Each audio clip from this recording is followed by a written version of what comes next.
Hi, welcome back to a little bit of Calm and Crazy. My name is Jennifer and today I have more lemon themed decor to share with you in my lemon series. I really do hope that you are loving this as much as I am. If you are new to my channel, welcome. I am so glad that you are here. I hope you will take a moment and introduce yourself in the comments below.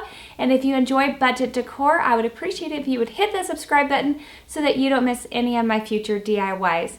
If you don't know it, you can find me on Instagram. It is a little bit of Calm and Crazy over there, just like it is here. And let's go ahead and jump right on into these projects.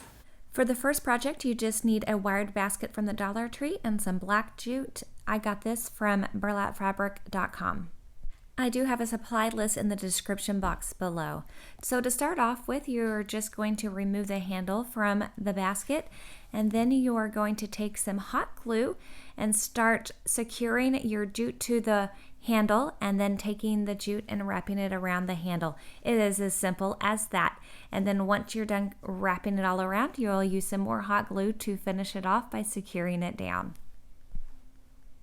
Now you can return the handle back to the basket, taking your pliers and squeezing the sides back in, making sure that the handle is nice and secure onto the basket. Now you're going to take your hot glue and your jute and you're going to go around the basket. I went up a total of 15 times, or 15 times around the basket. I did go ahead and to take off some of those extra little strings, the hot glue strings, as well as little fuzzies that happened on the jute. I did go ahead and burn those off, just so you know. I have given this tip before.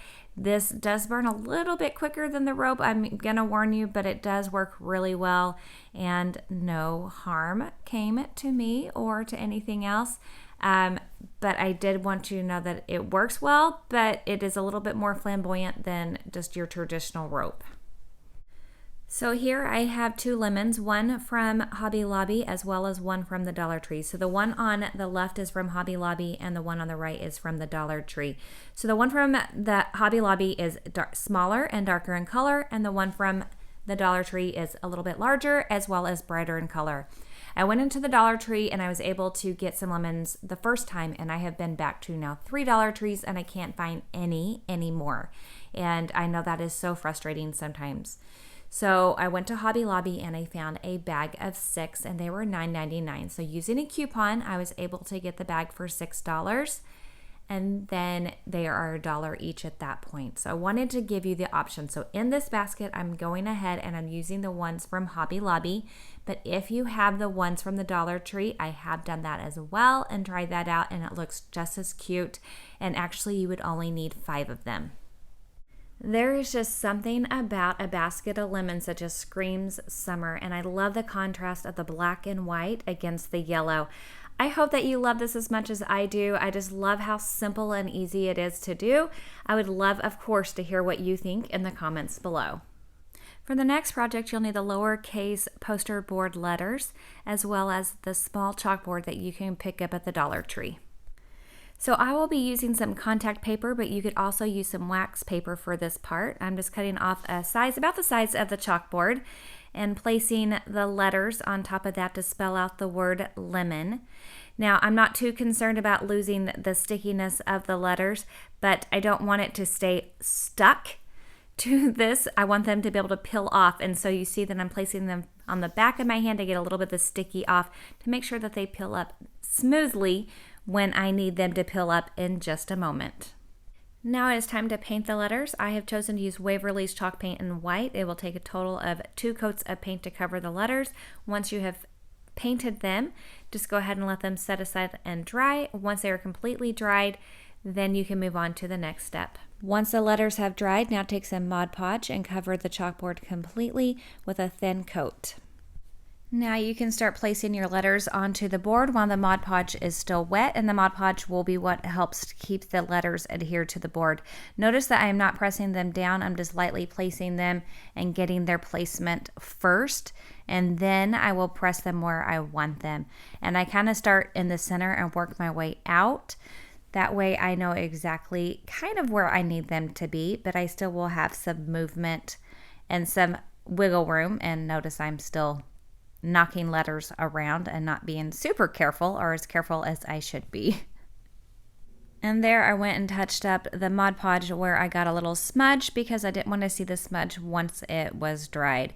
Now I do prefer to use a matte Mod Podge. It does come in different finishes, but I always lean towards the matte first.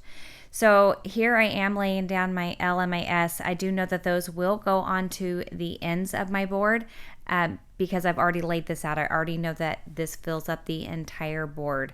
And so now I know that I can move my letters kind of in between those two letters and get the spacing in between that.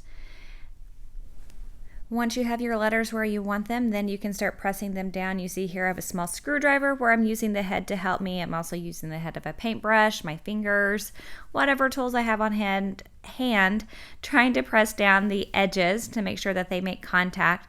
And as the Mod Podge is drying and getting even tackier, I continue to press the edges down just to make sure that they are making contact with the board itself.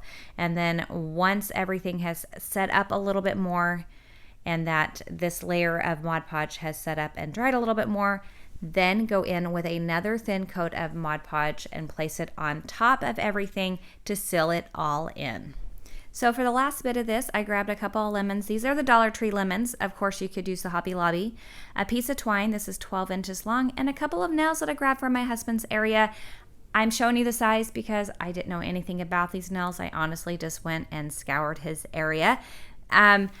I wanted to be able to hang these lemons, and this was the only solution that seemed to work, and luckily my husband came up with this one.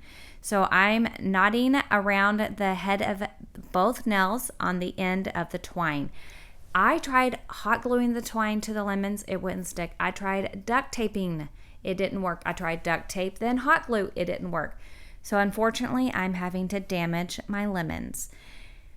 But that's okay. It's a small little hole, and I still think it's worth it because I think it turns out so cute in the end, and you don't even really notice it. So just hammer in, and then see right here, this little fence. If you missed this, I will link this fence for you, but I think this is so cute. I just wrap the twine around a couple of times and hang the lemons from it.